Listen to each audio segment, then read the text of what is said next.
तो नमस्कार, SV electric and technical में आपका स्वागत है। आज हम लोग जान लेते हैं कि बाथरूम में सीट कैसे लगाएं। हम दोनों सीटें लगाएंगे, इसमें कमोड भी लगाएंगे, इंडियन भी सीट लगाएंगे जिसको देसी कहते हैं।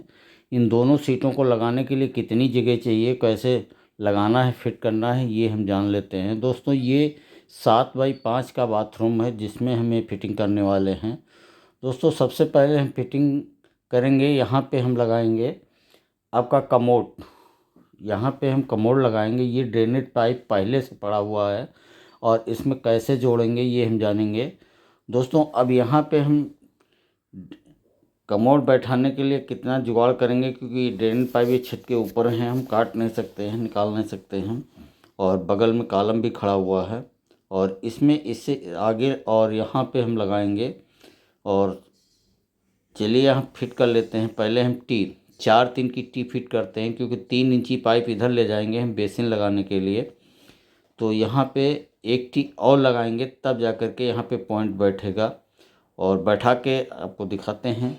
चलिए बैठाते हैं इस तरीके से। और यहाँ पे हम ले आएंगे आपका इंडियन सीट, जहाँ ये पाइप खड़ा हुआ है यहाँ पे इंडियन सीट ले आएंगे। दोस्तों, इस तरीके से चलिए हम इसको बैठा लेते हैं। अभी सोल्यूशन नहीं लगाएंगे, बैठा के पूरा कर लेंगे तब सोल्यूशन लगाएंगे। सोल्यूशन लगा के रखेंगे और यहाँ पे अच्छे से बैठाएंगे। और ये पॉइंट हम यहाँ ले आ रहे हैं, ड्रेनेज पॉइंट, यानी कि यहाँ पे हम बेसिन लगाएंगे, उसका पानी निकालना है।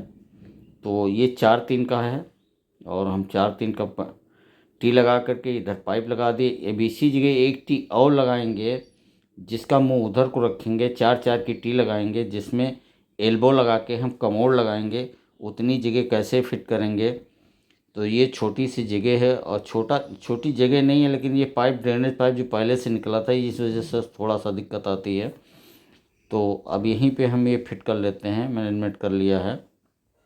फिट करने के बाद आगे आपको हम फिर दिखाते हैं कैसे करेंगे। दोस्तों, आप सोच रहे होंगे कि इलेक्ट्रिकल का काम करते करते प्लम्बरिंग कैसे आ गए, क्योंकि हमने ज़्यादातर लोगों इलेक्ट्रीशियन को देखा है इलेक्ट्रिकल एंड प्लम्बरिंग दोनों काम कर लेते हैं। चलिए हम आगे फिट करके दिखाते हैं आपको। मैनेजमेंट कर लेते हैं। ये मैंने फिट कर लिया है और अब देखते हैं कितनी दूरी पॉइंट रहनी चाहिए यहाँ से वहाँ तक की। तो ये दीवार से दोस्तों, ये पॉइंट जो बना हुआ है कमोड का, ये पॉइंट कमोड का है। यहाँ टी लगाई, यहाँ से टी लगाई और ये एल्बो लगाया। फिर आगे ये एल्बो बैंड लगाया और फिर मैंने पी ट्रैप लगाया है। तो चलिए हम इनको नाप के आपको दिखा देते हैं। ये दोस्तों, इस समय भी टाइल नहीं लगी, इसलिए 11 इंच, 10.5-11 इंच रखना चाहिए, क्योंकि 1-1.5 इंची से 9 इंची से कम नहीं होना चाहिए। तैयार होने के बाद इस हिसाब से बनाएं कि 9 इंची से कम ना हो। और ये हम इसको यहाँ पे देखिए, इसको भी पॉइंट को नाप लिए, उतने ही है। और अभी ईंटें लगा करके इसकी ग्राउटिंग कराते हैं ढंग से, कि अगर लीकेज ना हो, लीकेज पाइप हो जाए तो पानी नीचे न जाए। उसके बाद पक्का भी कराएंगे। तो इस ग्राउटिंग को मैंने करा लिया है, कराते हैं चल के। और यहाँ से अच्छे से मोरंग का मसाला भर देते हैं और आगे फिर आपको दिखाते हैं। एक बार हम आपको ये दिखा देते हैं कि इंची टेप उसमें नहीं दिख रहा था उस फीते में, और अब हम फीते से फिर से मैनेजमेंट आपको कर दिखा देते हैं। ये देखिए, 10.5 11 इंच सेंटर है, यहाँ पे 11 आ रहा है। और ये तैयार होके 9 इंच चाहिए हमको पीछे का सिरा। इस तरीके से हम बाथरूम की फिटिंग कर सकते हैं। धन्यवाद।